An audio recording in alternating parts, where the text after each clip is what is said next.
दरअसल वह यहाँ अपने शिकार का इंतजार कर रही होती है। ड्रासा को पास के एयरपोर्ट पर एक गवर्नमेंट अफसर को मारने का टास्क दिया गया था। कुछ ही देर बाद रनवे पर एक प्लेन लैंड करता है। ड्रासा को जैसे ही अपना शिकार नजर आया, उसने उसे कई किलोमीटर दूर से एक ही शॉट में खत्म कर दिया। ड्रासा अपना ये काम इतनी बारीकी से अंजाम देती है कि वहां पर मौजूद गार्ड्स को पता ही नहीं चलता कि गोली किसने और कहां से चलाई। मिशन कंप्लीट करने के बाद ड्रासा अपनी मां की कब्र पर जाती है, जहां उसका फादर पहले से ही मौजूद होता है। यहाँ हमें ड्रासा के बारे में एक और बात मालूम होती है कि जब भी वह किसी को अपनी राइफल से मारती है तो उस बुलेट के कवर को अपने पास रख लेती है और फिर वह इन बुलेट कवर्स को अपने पिता को सौंप देती है। दरअसल ड्रासा एक कॉन्ट्रैक्ट किलर थी, यानी वह पैसों के लिए लोगों को मारा करती थी और अब तक कई लोगों को मार चुकी थी। इसे लोगों को मारना तो बिल्कुल अच्छा नहीं लगता था, लेकिन अब यह काम उसका पेशा बन चुका था। इसलिए ड्रासा उन बुलेट्स के कवर्स को अपने फादर को पकड़ा देती, जिससे उसका दुख थोड़ा कम हो जाता। ड्रासा अपने पिता को बताती है कि मुझे एक और नया प्रोजेक्ट मिला है जो पूरे 1 साल तक चलेगा। शायद इस दौरान मैं आपसे मिल नहीं पाऊंगी। जिस पर ड्रासा के फादर जवाब देते हैं, तुम हर साल आती हो और मुझे कुछ गोलियों के कवर पकड़ा देती हो, मगर अगले साल ऐसा नहीं होगा। मेरा कैंसर का लास्ट स्टेज चल रहा है, मेरे पास अब ज्यादा वक्त नहीं बचा, और अगर आने वाले दिनों में मेरी मौत नहीं हुई तो मैं खुद 14 फरवरी वैलेंटाइंस डे पर अपनी जिंदगी खत्म कर लूंगा, क्योंकि अब मेरे पास जीने की कोई वजह नहीं है। तुम्हारी माँ भी मर चुकी है और तुम भी अपने काम के चलते साल में 1-2 बार मुझसे मिलने आती हो, इसलिए हो सकता है ये हमारी आखिरी मुलाकात हो। ये सुनकर ड्रासा की आंखें भर आती हैं। अब यहाँ सीन शिफ्ट होता है और हम देखते हैं इस कहानी के दूसरे लीड कैरेक्टर लेवाई को। लेवाई की जिंदगी बिल्कुल भी ठीक नहीं चल रही थी। उसे अक्सर भयानक सपने आते थे और नींद उसकी आंखों से कोसों दूर चली जाती थी। एक रात जब उसकी आंख बुरे सपने से खुलती है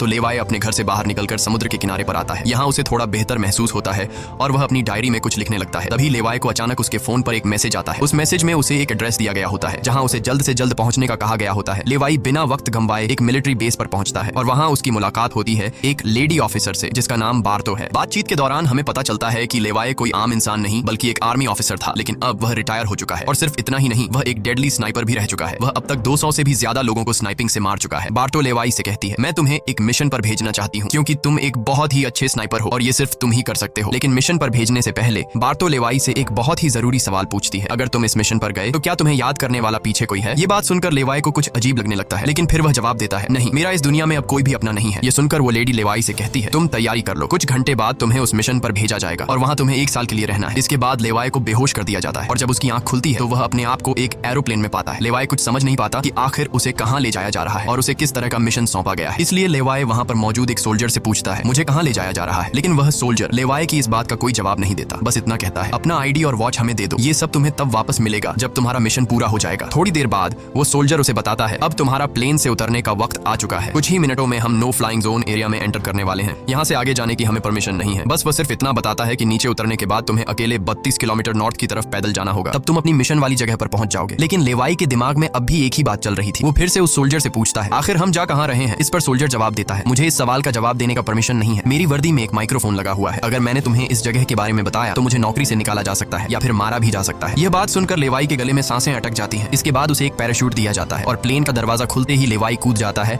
और सेफली लैंडिंग करता है। लेकिन असली गेम तो अब शुरू होता है। 32 किलोमीटर की दूरी उसे पैदल तय करनी थी। लेवाई को पैदल चलते चलते 2 दिन बीत जाते हैं और 2 दिनों का लंबा सफर तय करने के बाद फाइनली वो उस जगह पर पहुंच जाता है। वो देखता है कि ये एक बहुत ही सुनसान इलाका है जहां इंसान तो दूर बल्कि उससे परिंदे भी नहीं दिखाई देते। तभी उसकी मुलाकात जेडी नाम के एक आदमी से होती है। जेडी 1 साल तक यहाँ मिशन पर था, अब उसकी ड्यूटी खत्म हो चुकी है, इसलिए अब लेवाई उसकी जगह संभालेगा। जेडी लेवाई को एक वॉच टावर की तरफ ले जाता है। टावर के टॉप पर पहुंचने के बाद लेवाई को अब भी समझ नहीं आ रहा था कि उसे यहाँ क्या काम करना है। यही सवाल जब वो जेडी से पूछता है तो जेडी जवाब देता है, यहाँ एक बहुत ही गहरी खाई है जिसे गॉर्ज नाम दिया गया है। ये एक बहुत ही मिस्टीरियस और गहरी खाई है जिसके बॉटम तक आज तक कोई भी नहीं पहुंच पाया। तुम्हारा काम बहुत ही सिंपल है, तुम्हें इस खाई की पहरेदारी करनी है। इसके बाद वो लेवाई को यहाँ के स्ट्रिक्ट रूल्स बताता है। वह कहता है, तुम यहाँ से बाहर महीने में एक ही बार हेडक्वार्टर फोन कर सकते हो, चाहे कुछ भी हो जाए, तुम बाहर की दुनिया से जुड़ने की उम्मीद मत रखना। ये टावर जिसे हम वेस्ट टावर कहते हैं, इसके ठीक सामने ईस्ट टावर है, वह रशिया का है। वहाँ भी एक गार्ड अपनी ड्यूटी निभा रहा है, लेकिन तुम दोनों के बीच कोई भी कॉन्टैक्ट अलाउ नहीं है। तुम्हें सिर्फ अपनी ड्यूटी पर ध्यान देना है और हाँ, आने वाले खतरे के लिए हर वक्त तैयार रहना, क्योंकि यहाँ तुम पर किसी भी वक्त हमला किया जा सकता है। यहाँ ऑटोमेटिक गन्स और नीचे ढेर सारे लैंड माइंस लगाए हुए हैं। अगर ऑटोमेटिक गन्स में गोलियां खत्म हो जाए तो उसे हमेशा रिलोड रखना, क्योंकि हमले के दौरान ऑटोमेटिक गन्स तुम्हारी बहुत काम आएगी। और आखिरी बात, अगर तुम्हें कभी भी यहाँ तेज सायरन की आवाज सुनाई देने लगे तो तुम बिना सोचे समझे यहाँ से भाग जाना। जेडी कहता है, मुझे भी नहीं पता कि ऐसा क्यों बोला गया है, लेकिन मुझे जो पिछले ड्यूटी वर्कर ने बताया था वही मैं तुम्हें बता रहा हूँ। लेवाई उसकी सारी बातें अच्छी तरह से सुन लेता है, पर उसका सवाल एक ही था। वह पूछता है, आखिर यहाँ ऐसा क्या है जिसके लिए इतनी स्ट्रिक्ट सिक्योरिटी लगाई गई है? तभी जेडी एक ग्रेनेड निकालता है और इस ग्रेनेड को उस गहरी खाई में फेंक देता है। ग्रेनेड जैसे ही खाई की गहराइयों में धमाका करता है,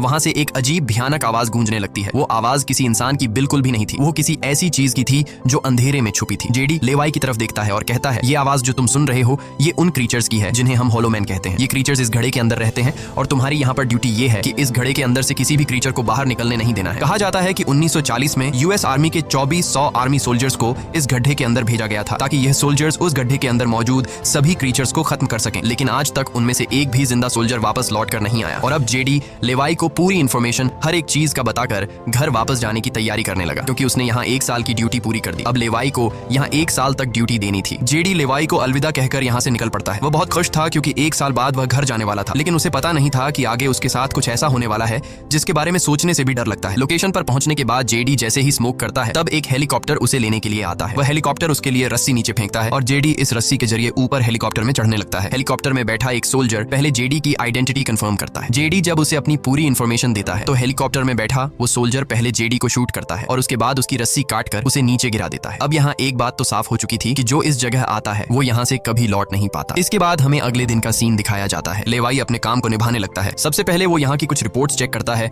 और जिन ऑटोमेटिक गन्स में गोलियां खत्म होती हैं उन्हें रीलोड करता है। इसी तरह से दिन गुजरते हैं और फिर 1 महीना। अब लेवाई को ये जगह बोरिंग फील होने लगी। वो सोचता है कि क्या 1 साल तक यहाँ बस अकेले ही रहना है, न किसी से बातचीत और न ही कोई एंटरटेनमेंट। इसीलिए टाइम पास करने के लिए वो अलमारी में रखी किताबें पढ़ने का सोचता है। जब वो अलमारी से किताबें निकालता है तो अचानक उसकी नजर अलमारी के पीछे की दीवार पर पड़ती है। उस दीवार पर कुछ नोट्स लिखे होते हैं। ये उन सभी लोगों के नोट्स थे जो इससे पहले इस टावर में अपनी ड्यूटी कर चुके थे। हर नोट में डर, अकेलापन और हॉलोमैन के खतरों का जिक्र था। एक दिन लेवाई को वेस्ट टावर से मशीन चलने की आवाज आती है। लेवाई जल्दी से अपने टेलीस्कोप से दूर से ईस्ट टावर को देखने की कोशिश करता है और तभी उसे एक लड़की दिखाई देती है और ये लड़की कोई और नहीं बल्कि ड्रासा होती है, जो कि उसकी अच्छी स्नाइपिंग की वजह से उसे इस टावर पर ड्यूटी दे दी गई थी। ड्रासा की खूबसूरती देखते ही लेवाई की नजरें उस पर जम जाती हैं, लेकिन लेवाई उससे बात नहीं कर पाता क्योंकि ऐसा करना रूल्स की खिलाफ वर्जी थी और ड्रासा को भी वेस्ट टावर में बैठे लेवाई के बारे में पता चल चुका था। अब इसी तरह से दिन गुजरते हैं और ये दोनों सोचते हैं कि क्या हमें एक दूसरे से बात करनी चाहिए या नहीं। कुछ दिन बाद ड्रासा का जन्मदिन आता है। अकेलेपन में घिरी हुई ड्रासा को लगता है कि उसे किसी से बात करनी चाहिए। वो लेवाई से बात करने की कोशिश करती है। ड्रासा एक व्हाइट बोर्ड के जरिए लेवाई से पूछती है, तुम्हारा नाम क्या है? इस पर लेवाई को रूल्स याद आते हुए कहता है कि नाम बताना अलाउड नहीं है, लेकिन ड्रासा मुस्कुराते हुए अपना नाम बताती है, मेरा नाम ड्रासा है। लेवाई भी ज्यादा न सोचते हुए अपना नाम बता देता है। ड्रासा बताती है कि आज मेरा बर्थडे है और ड्रासा अपने बर्थडे को सेलिब्रेट करते हुए डांस करने लगती है। ड्रासा लेवाई से पूछती है, क्या तुम्हें डांस करना आता है? लेवाई बताता है, नहीं, मुझे डांस करना बिल्कुल भी नहीं आता। जिस पर ड्रासा पूछती है, तो फिर तुम्हें क्या करना आता है? लेवाई जवाब देते हुए बोर्ड पर लिखता है, मैं शूटिंग थोड़ी बहुत अच्छी कर लेता हूँ। यहाँ ड्रासा उसकी शूटिंग स्किल्स चेक करने के लिए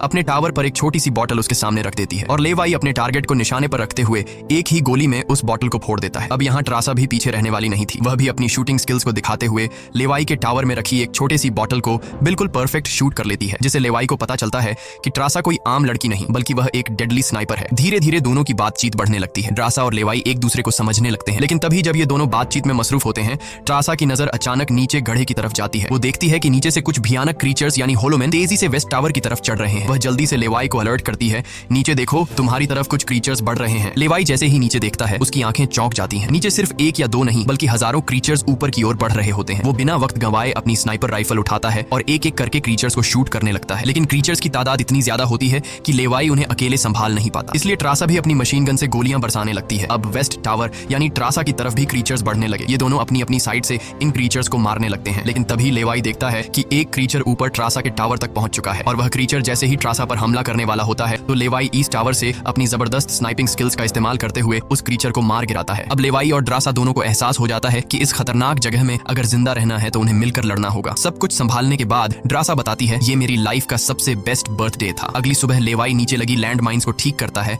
और ऑटोमेटिक गन को रीलोड करता है। तभी अचानक खाई के अंदर से एक ड्रोन निकलता है। वो ड्रोन कुछ सेकंड्स तक लेवाई की तरफ दिखता है। ड्रोन अजीब तरीके से स्कैन करता है। ये देखकर लेवाई हैरान रह जाता है और उसे कुछ समझ नहीं आता कि ये ड्रोन क्यों और किसके लिए भेजा गया था। इस तरह से दिन गुजरते हैं और फिर महीने। इन दोनों की आपस में दोस्ती होने के बाद अब उनके दिन अच्छे गुजर रहे थे और अब उन्हें अकेलापन बिल्कुल भी महसूस नहीं होता था। पर एक दिन ड्रासा बहुत ज्यादा सैड होती है क्योंकि आज 14 फेब था और उसे याद आता है कि उसके फादर ने कहा था कि अगर कैंसर की वजह से आने वाले कुछ दिनों में नहीं मरा तो वो 14 फेब के दिन खुद को मार देगा। और यहाँ ड्रासा बोर्ड पर लिखकर लेवाई को बताती है, आज मैं खुद को बहुत ही अकेली महसूस कर रही हूँ। अगर आज मेरे पास कोई होता तो बहुत अच्छा होता। लेवाई को भी पहले ही दिन से ड्रासा से मिलने का मन था और आज वह खुद को रोक नहीं पाता। वो ड्रासा के पास जाने का प्लान बना लेता है। वह एक रॉकेट लॉन्चर के जरिए ईस्ट टावर तक पहुंचने का जुगाड़ कर लेता है। अगली सुबह वो रॉकेट लॉन्चर का इस्तेमाल करके एक मजबूत रस्सी को ड्रासा की तरफ फेंकता है, जिसके बाद ड्रासा टावर के बाहर आती है और वो रस्सी को मजबूती से एक पेड़ के साथ बांध देती है ताकि लेवाई रस्सी के जरिए लटक कर ईस्ट टावर तक पहुंच जाए। लेवाई बिना देर किए उस रस्सी के सहारे ईस्ट टावर की ओर बढ़ने लगता है, लेकिन बीच में वो अटक जाता है क्योंकि आगे रस्सी की ढलान खत्म हो चुकी थी। इसलिए अब लेवाई हाथों की मदद से आगे बढ़ने लगता है और करीब आधा घंटा हाथों की मदद से सफर करने के बाद वो ड्रासा के टावर तक पहुंच जाता है। ड्रासा उसे वेलकम करती है और कहती है, तुमसे बहुत ही गंदी पसीने की बू आ रही है, इसलिए पहले तुम नहा लो, फिर मैं तुमसे मिलूंगी। लेवाई को ये सुनकर हंसी आ जाती है। वह कुछ कहता नहीं, बस सिर हिलाकर मान जाता है। ड्रासा यहाँ पर शरारत करते हुए उसके के कपड़े दूर जाकर छिपा लेती है और सीसीटीवी कैमरा के जरिए लेवाई को देख रही होती है, जो टावर में मौजूद शावर में नहा रहा होता है। उसके बाद लेवाई और ड्रासा एक साथ बैठकर काफी देर तक बातें करते हैं। ड्रासा उससे अपनी पूरी स्टोरी बताती है और बताती है कि अब इस दुनिया में मेरा कोई नहीं रहा, सिर्फ मेरे फादर जिंदा बचे थे, पर कल के दिन उसने भी खुद को मार दिया होगा। यहाँ लेवाई भी ड्रासा को रात में आने वाले भयानक सपने और अपने उन दिनों के किस्से सुनाता है जब वो यूएस आर्मी में था। इस तरह से बातें करते करते रात हो जाती है। ड्रासा यहाँ एक सॉफ्ट म्यूजिक लगा लेती है। ये दोनों म्यूजिक की धुन पर डांस करने लगते हैं। इसी डांस के दौरान वो एक दूसरे के करीब आने लगते हैं और उनके बीच रोमांस होने लगता है। कुछ देर बाद लेवाई ड्रासा की तरफ देखकर एक मुस्कान के साथ कहता है, मैंने तुम्हारे लिए एक शायरी लिखी है, जब हम यहाँ से निकलेंगे तभी मैं तुम्हें वो शायरी दूंगा। अगले दिन लेवाई को वापस अपने वेस्ट टावर लौटना था। वह ड्रासा को अलविदा कहता है और रस्सी के सहारे वेस्ट टावर की तरफ चलना शुरू कर देता है। ड्रासा भी उसे जाते हुए देखती रहती है, लेकिन तभी हम देखते हैं कि कुछ क्रीचर्स ऊपर टावर की तरफ बढ़ रहे हैं, जिनमें से एक क्रीचर वहां लगे लैंड माइन से टकरा जाता है और एक जोरदार धमाका होता है। लैंड माइन के फटने से जो उसके लोहे के पार्ट्स हवा में उड़ जाते हैं, उनमें से एक पार्ट रस्सी से टकरा जाता है, जिससे रस्सी टूट जाती है और वह तेजी से उस खाई में गिर जाता है। लेवाई को गिरते देखकर ड्रासा बिना सोचे समझे अपना पैराशूट उठाकर वह भी उस खाई में कूद जाती है। खाई की गहराई में गिरने के बाद ड्रासा पानी की तेज बहाव वाली नदी में बहने लगती है। वह किसी तरह करके नदी से बाहर निकलकर किनारे तक पहुंच जाती है। दूसरी तरफ लेवाई की किस्मत अच्छी होती है कि वो एक बड़े से पेड़ पर गिरकर लटक चुका था। इतनी ऊंचाई से गिरने के बाद उसे चोटें तो काफी सारी आ जाती हैं, पर उसकी जान बच जाती है। जैसे ही उसकी आंखें खुलती हैं, वो देखता है कि एक बड़ा कीड़ा उस पर हमला करने के लिए बढ़ रहा है। वो खुद को बचाने की कोशिश करता है, पर तभी पेड़ की लकड़ी टूट जाती है और लेवाई नीचे पेड़ की जड़ों पर गिर जाता है। नीचे गिरते ही पेड़ की जड़ों ने उसे अपनी गिरफ्त में लेने लगती है और लेवाई को जकड़ लेती है। उससे पहले कि ये जड़ें लेवाई को मार देती, वहां ड्रासा पहुंच जाती है। वो जल्दी से चाकू निकालकर इन जड़ों को काटने लग जाती है, जिससे लेवाई आजाद हो जाता है। इसके बाद लेवाई और ड्रासा चारों ओर देखने लगते हैं। हर तरफ सन्नाटा और डर का माहौल छाया होता है। तभी अचानक पेड़ों की आड़ से कुछ क्रीचर्स निकलकर उन पर हमला कर देते हैं। यहाँ उनके बीच एक बड़ी फाइट होने लगती है। लेवाई अपनी बंदूक संभालता है और पहली गोली सीधे एक क्रीचर के सर में मारता है। एक के बाद एक दोनों ने मिलकर दोनों क्रीचर्स को खत्म कर दिया। यहाँ लेवाई की नजर क्रीचर की डेड बॉडी पर पड़ती है। वह देखता है कि क्रीचर ने वही आर्मी वर्दी पहन रखी थी जो किसी जमाने में अमेरिकन सोल्जर्स की होती थी। ये देखकर लेवाई के रोंगटे खड़े हो जाते हैं। तभी उसे जेडी की वो बातें याद आती हैं, जब उन्होंने बताया था कि 1940 में 2400 सोल्जर्स के एक बड़े ग्रुप को इस खाई में भेजा गया था और वो सैनिक कभी वापस नहीं लौटे थे। उसके बाद लेवाई और ड्रासा एक अजीब भयानक सी जगह पर पहुंच जाते हैं। यहाँ का मंजर किसी बुरे सपने जैसा था। हर तरफ इंसानों के सड़े गले शरीर पड़े थे और सबसे अजीब बात यह थी कि इन शरीरों के अंदर से पेड़ पौधे उग आए थे। ऐसा लग रहा था जैसे कोई जानलेवा वायरस ने इस जगह को अपनी गिरफ्त में ले लिया हो। तभी अचानक पेड़ों के बीच से कुछ हलचल होती है। लेवाई और ड्रासा समझ जाते हैं कि क्रीचर्स एक बार फिर उनका पीछा कर रहे हैं। डर के मारे यह दोनों तेजी से भागने लगते हैं और एक टूटी फूटी चर्च में घुस जाते हैं। दरवाजा बंद करने के बाद सामने उन्हें एक अजीब सा नजारा दिखता है। हर तरफ इंसानों की लाशें पड़ी हुई थीं। उनकी हालत देखकर ऐसा लग रहा था जैसे उन्होंने खुद अपनी जान ले ली हो ताकि इस वायरस से बच सकें। अचानक एक बड़ी मकड़ी ड्रासा के ऊपर कूद पड़ती है और ढेर सारी और भी मकड़ियां निकल आती हैं। ये मकड़ियां साइज में काफी बड़ी होती हैं। जैसे ही स्पाइडर उन पर हमला करता है, लेवाई और ड्रासा मिलकर उसे खत्म कर देते हैं। दूसरी तरफ चर्च का दरवाजा वो क्रीचर तोड़कर अंदर आ जाते हैं। लेवाई और ड्रासा अपनी जान बचाने के लिए उन पर फायरिंग शुरू कर देते हैं और जैसे तैसे करके उनसे अपनी जान छुड़ाकर चर्च से बाहर निकल आते हैं। तभी लेवाई की नजर सामने पहाड़ में बनी एक पुरानी सुरंग पर पड़ती है। वह दोनों फौरन उस सुरंग के अंदर घुस जाते हैं। अंदर जाकर उन्हें पता लगता है कि असल में यह एक पुरानी लैब है। यहाँ हर जगह टूटी फूटी कांच, मशीन्स और पुराने जंग लगे हुए कंटेनर्स पड़े थे। यहाँ लेवाई को एक पुराना डीवीडी कैसेट मिलता है। लेवाई डीवीडी को प्ले करता है और स्क्रीन पर एक लड़की नजर आती है। वह लड़की कहती है कि हम लोग यहाँ एक सीक्रेट केमिकल मिसाइल प्रोजेक्ट पर काम कर रहे थे। हमारे साथ सैकड़ों साइंटिस्ट थे, पर एक दिन यहाँ भूकंप आया। भूकंप के तेज झटके से मिसाइल की केमिकल लीक हो गई। जहरीला केमिकल हवा में मिलने लगा। कुछ ही घंटों में लोग वायरस से इन्फेक्ट होने लगे। वह लड़की अपना पेट दिखाते हुए बताती है कि मैं भी इन्फेक्टेड हूँ। हालांकि हमने मिलिट्री को सब कुछ बताया। हमने उनसे कहा कि इस पूरे इलाके को बॉम्बिंग करके तबाह कर दिया जाए ताकि इन्फेक्शन और फैल न सके, लेकिन उन्होंने हमारी बात नहीं सुनी। इस वीडियो को देखने के बाद लेवाई को वहाँ एक नए जमाने का कंप्यूटर मिलता है। लेवाई को समझ नहीं आता कि इस जगह में आज के दौर का कंप्यूटर कैसे रखा गया है। लेवाई उसे ऑन करता है और उसमें मौजूद जानकारी को देखकर एकदम सुन रह जाता है। उसे डार्क लेक नाम की एक कंपनी के बारे में पता चलता है जो पैरामिलिट्री बनाने का काम करती है। ये कंपनी यहाँ से इन्फेक्टेड लोगों के सैंपल्स इकट्ठा करके अपने कंट्री के सोल्जर्स को सुपर सोल्जर्स में कन्वर्ट करने के लिए उन पर एक्सपेरिमेंट करती है। यही वजह है कि कोई भी देश इस जगह को मिटाना नहीं चाहता। इसके अलावा लेवाई को यह भी पता चलता है कि यह जो खाई है यहाँ पर एक बहुत ही बड़ा मिसाइल है जिसकी एक्टिवेशन पर जब वो फटेगा तो 4.2 किलोमीटर की लंबाई में सब कुछ मिटा देगा। लेवाई और ड्रासा ये सारा राज समझ जाते हैं। उन्हें पता चल जाता है कि जिस लेडी बार्तो ने उन्हें यहाँ भेजा था वही इस जगह की ओनर है और वो इस जगह का गलत इस्तेमाल कर रही है। और इस जगह को सीक्रेट रखने के लिए लेडी बार्तो हमेशा ऐसे इंसान को यहाँ पर ड्यूटी के लिए चुनती थी जिसका पीछे कोई पूछने वाला नहीं हो और उस इंसान को यहाँ साल भर ड्यूटी करने के बाद मार दिया जाता, जिस तरह से जेडी को मार दिया गया था ताकि वो बाहर आकर दुनिया को इस जगह के बारे में नहीं बता सके। ये सब जानने के बाद जैसे ही ये दोनों वहाँ से निकलते हैं तभी एक घुड़सवार क्रीचर ट्रासा को रस्सी से जकड़कर अपने साथ ले जाता है। लेवाई ट्रासा की तलाश में यहाँ वहाँ भटकता है लेकिन उसे ट्रासा कहीं दिखाई नहीं दे रही थी। तभी लेवाई एक ऐसी जगह पर पहुंचता है जहाँ एक बड़ी मिसाइल रखी हुई थी। ये वही मिसाइल थी जिसके बारे में डार्क लेक कंपनी के कंप्यूटर से लेवाई को जानकारी जानकारी मिली थी। लेवाई को सब कुछ साफ समझ आ चुका था। असल में वॉच टावर में पहले रह चुके लोग जब यह कहते थे कि अगर सायरन की आवाज सुनाई दे तो जितनी जल्दी हो सके यहाँ से भाग जाना चाहिए, वो दरअसल इस मिसाइल की ही बात कर रहे थे। दूसरी तरफ ट्रासा अब उस क्रीचर के कब्जे में थी। ट्रासा खुद को छुड़ाने की कोशिश करती है और जैसे तैसे करके वो खुद को छुड़ा लेती है। आजाद होते ही ट्रासा और क्रीचर के बीच फाइट छिड़ जाती है। लेवाई भी ट्रासा को ढूंढते ढूंढते वहां पहुंच जाता है और वह भी फौरन क्रीचर पर हमला कर देता है और ये दोनों मिलकर उसे आग लगाकर जला देते हैं। और अब बारी आती है इन लोगों की यहाँ से निकलने की, मगर आगे का रास्ता और भी ज्यादा मुश्किल था। जैसे ही लेवाई और ट्रासा आगे बढ़ते हैं, सामने एक खतरनाक इलाका आता है जहाँ से निकलना एक बहुत ही बड़ा चैलेंज था। यहाँ इंसान और पौधे आपस में पूरी तरह से जुड़े हुए थे,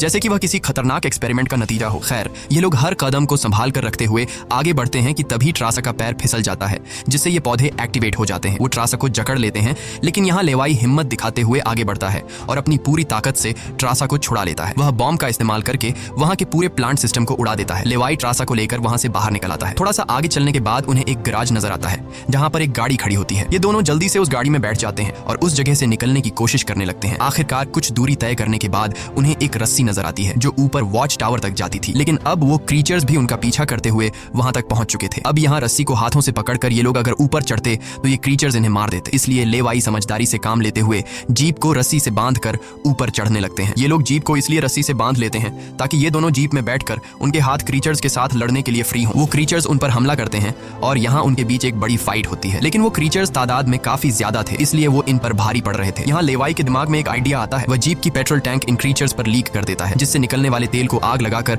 उन सभी क्रीचर्स को जला देता है और आखिर में ये लोग उस जीप की रस्सी काटकर उसे नीचे छोड़ देते हैं, जिससे वो सभी क्रीचर्स मारे जाते हैं। इस तरह से ये लोग फाइनली ऊपर चढ़ने में कामयाब हो जाते हैं। अब इन दोनों को पता चल चुका था कि अगर ये दोनों यहाँ साल भर ड्यूटी कर भी लें तब भी आखिर में इन दोनों को मार दिया जाएगा। इसीलिए अब ये दोनों एक बड़ा फैसला करते हैं कि अब वो इस जगह की रक्षा नहीं करेंगे, बल्कि इस जगह को तबाह कर देंगे ताकि इनकी तरह कोई दूसरा सोल्जर यहाँ पर न फंस सके और इस जगह का गलत इस्तेमाल बंद हो जाए। ये सब करने के बाद ये दोनों यहाँ से दूर जाकर एक नई जिंदगी की शुरुआत करेंगे। यहाँ ट्रासा कहती है, मेरे पास फ्रांस में छुपने के लिए एक जगह है, हम वहाँ जाकर शादी करेंगे और आगे की जिंदगी वहीं पर बिताएंगे। लेवाई ट्रासा की बात मान जाता है और अब वह कहता है, मुझे वापस अपने टावर पर जाना होगा। मैं वहाँ जाकर टावर में एक बॉम्ब फिट करूंगा और साथ ही इस मिसाइल को भी एक्टिवेट कर दूंगा, जिससे यह पूरी जगह तबाह हो जाएगी। जिसके बाद लेवाई रस्सी की मदद से अपने टावर तक पहुंच जाता है। इस बीच लेडी बार्तो लेवाई से कांटेक्ट करती है और सवाल करती है, क्या तुम इस गड्ढे के अंदर गए थे क्योंकि किसी ने हमारे कंप्यूटर को ऑन किया है? लेवाई यहाँ पर झूठ बोलकर बताता है, नहीं, मैं वहाँ नहीं गया था। लेकिन बार्तो जानती है कि लेवाई झूठ बोल रहा है। उन्होंने सिक्योरिटी कैमरास में सब कुछ देख लिया था कि लेवाई और ट्रासा दोनों गड्ढे के अंदर गए थे। फिर भी वो अपनी बात को आगे बढ़ाते हुए कहती है, अगर तुम नहीं गए तो फिर जाहिर सी बात है कि यह सारा काम उस वेस्ट टावर वाले गार्ड का है। तुम एक काम करो कि उस वेस्ट टावर वाले इंसान यानी ट्रासा को मार दो क्योंकि उसने रूल तोड़ा है। यहाँ लेवाई हाँ तो बोल देता है, लेकिन बार्तो को पता चल चुका था कि यह उसे नहीं मारेगा और वह समझ चुकी थी कि ये दोनों अब यहाँ से भागने वाले हैं और बाहर जाकर दुनिया को इस जगह के बारे में बता देंगे। इसीलिए वह खुद हेलीकॉप्टर में यहाँ पहुंचती है। लेकिन बार्तो के पहुंचने से पहले ये दोनों अपनी पूरी तैयारी कर चुके थे। लेवाई टावर से काफी दूर जाकर अपनी लाइफ का सबसे लंबा शॉट लेता है और सीधा उस टावर पर गोली मारता है जो सीधा नीचे मिसाइल से कनेक्ट था, जिससे एक तेज सायरन बजने लगता है। अब उनके पास टाइम कम था। ये दोनों तेजी से भागने लगते हैं क्योंकि जब मिसाइल फटेगी तो वह 4.2 किलोमीटर के एरिया को तबाह कर देगी। लेवाई और ट्रासा दोनों पूरी ताकत से जंगल की ओर भागने लगते हैं। ट्रासा अपनी जान बचाते हुए उस जगह से काफी दूर निकल जाती है, लेकिन लेवाई के पैर में चोट आई थी जिससे वह तेज नहीं भाग सकता था। दूसरी तरफ बार्तो को भी यह समझ आ चुका था कि जल्द ही मिसाइल ब्लास्ट होने वाला है। ठीक इसी वक्त मिसाइल एक्टिवेट हो जाती है और एक बहुत ही बड़ा धमाका होता है जिससे पूरी खाई तबाह होने लगती है। यह ब्लास्ट इतना भयानक था कि उसके लपटें और झटके दूर तक फैल गए, जिसमें बार्तो का हेलीकॉप्टर भी उस धमाके की चपेट में आ जाता है और वह वहीं मारी जाती है। ट्रासा ने तो 4.2 किलोमीटर का फासला तय कर लिया था, लेकिन लेवाई उस धमाके की लपेट में आ जाता है और धमाके से आने वाली तेज हवा उसे पानी में गिरा देती है। दूसरी तरफ खाई में सभी क्रीचर्स मारे जाते हैं। अब सिर्फ ट्रासा उस धमाके में जिंदा बच गई थी और वह एक ऊंची जगह पर खड़ी होकर लेवाई का इंतजार करने लगी। इंतजार करते करते रात हो जाती है, लेकिन लेवाई का कोई अता पता नहीं चलता। वो समझ जाती है कि अब लेवाई जिंदा नहीं रहा, जिसके बाद कहानी यहाँ से कुछ महीने आगे शिफ्ट होती है। ट्रासा लेवाई की लिखी हुई कविता को पढ़ती है। हर एक शब्द में उसे लेवाई की यादें महसूस होती हैं। आंखों में आंसू लिए वो अपने दिल को संभालने की कोशिश करती है। अब ट्रासा एक नई जिंदगी की शुरुआत करते